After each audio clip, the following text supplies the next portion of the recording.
নমস্কার বন্ধুরা, moon kitchen হাউসে আপনাদের সকলকে স্বাগত জানাই। আপনারা সকলে কেমন আছেন? আশা করি সবাই ভালো আছেন। আজ আমি আপনাদেরকে করে দেখাবো পটলের চপ। আমার রিকোয়েস্টে বাড়িতে একবার এটা ট্রাই করে দেখবেন, খুব সুন্দর হয় খেতে। এর জন্য প্রথমে আমি 4টে পটল নিয়ে নিয়েছি। এবার একটা চাকুর সাহায্যে পটলের স্কিনটা এইভাবে চেঁছে নেব, দিয়ে দুপাশটা ছাড়িয়ে নেব, মাঝখানে একটা ফালি দিয়ে নেব। ছোট পটল থাকলে গোটায় রাখা যায়। এইভাবে মাঝের অংশটা এবার বাদ দিয়ে দেব,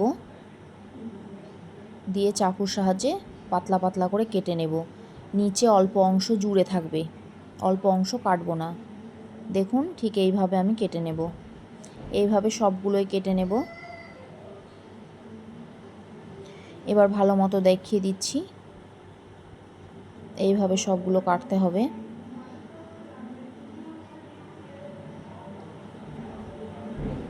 এবার পটলগুলোতে অল্প লবণ মাখিয়ে রেখে দেব। এদিকে একটা ব্যাটার তৈরি করতে হবে। তার জন্য একটা বাটিতে 3 চামচ বেসন নেব, 1 চামচ চালের গুঁড়ো, পরিমাণ মতো লবণ, অল্প সামান্য হলুদ এবং ছোট 1 চামচ লঙ্কা গুঁড়ো দিয়ে জল দিয়ে একটা ব্যাটার তৈরি করে নেব।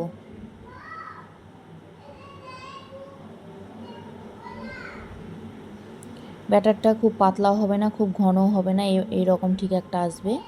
দিয়ে এতে ছোট 1 চামচ কালো জিরে এবং ছোট 1 চামচ তিল দেব। দিয়ে আবার আমি মিশিয়ে নেব। এবার কড়াইতে সাদা তেল দিয়ে দিয়েছি। পটলগুলো এবার ব্যাটারে এইভাবে ডুবিয়ে নিয়ে ভেজে নেব। এটা অবশ্যই আপনারা চেষ্টা করবেন লো ফ্লেমে করার, না হলে পটলটা কাঁচা থাকবে। একটু সময় নিয়ে এগুলো ভেজে নেব উল্টে পাল্টে।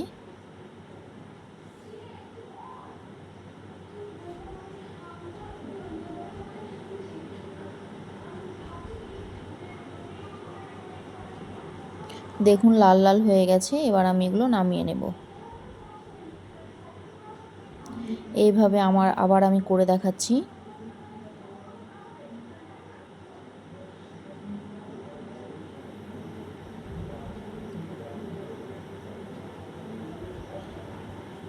হয়ে গেছে, দেখুন তৈরি হয়ে গেছে পটলের চপ। আমার ভিডিও আপনাদের কেমন লাগে কমেন্টের মাধ্যমে জানাবেন। যদি ভালো লেগে থাকে তবে প্লিজ একটা লাইক, শেয়ার, কমেন্ট এবং সাবস্ক্রাইব করে পাশে থাকবেন। সকলে সুস্থ থাকবেন, ভালো থাকবেন। ধন্যবাদ।